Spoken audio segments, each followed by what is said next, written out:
Oke, selamat pagi semuanya. Selamat pagi, assalamualaikum.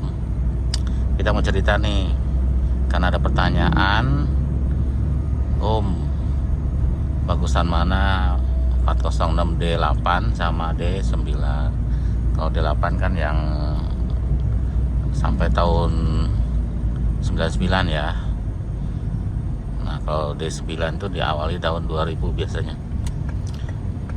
2000 sampai 2005 ya, 2006 ada kayaknya. Oke, kita coba jawab ya pertanyaannya. Kalau bagusan mana, lebih ke mana yang lebih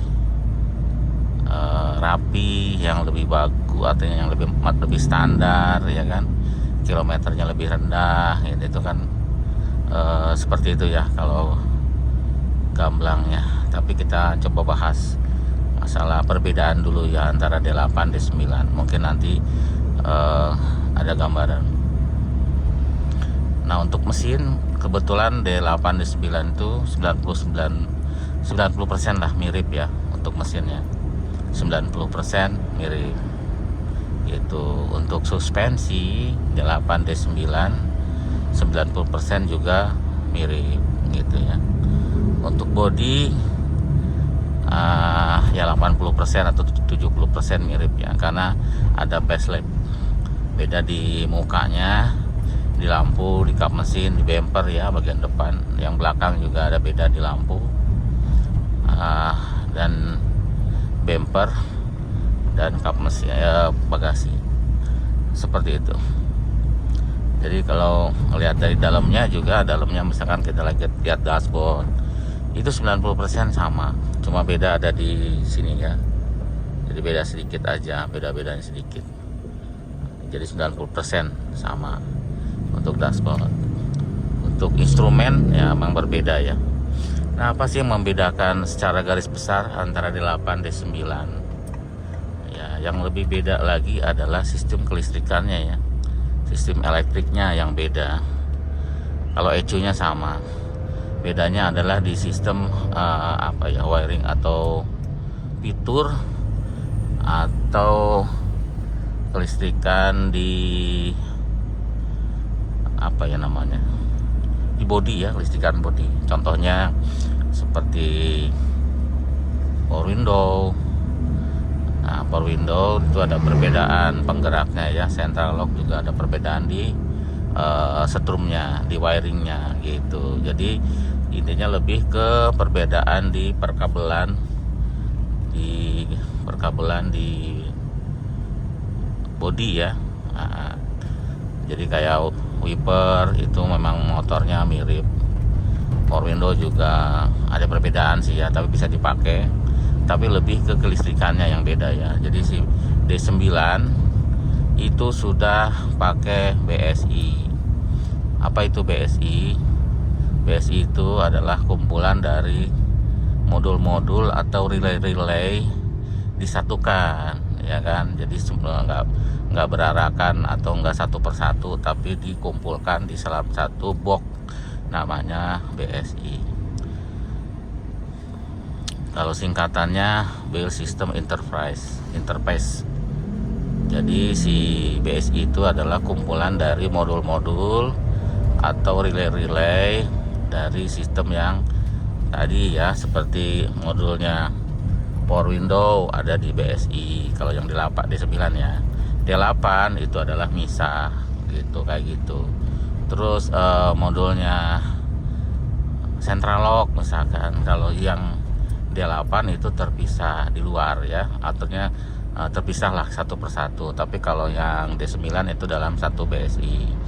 Terus nanti ada modulnya banyak sebenarnya ya. Central lock juga sama ya. Central lock juga kalau yang D9 ada di BSI, tetapi kalau modulnya D8 terpisah ada ya gitu.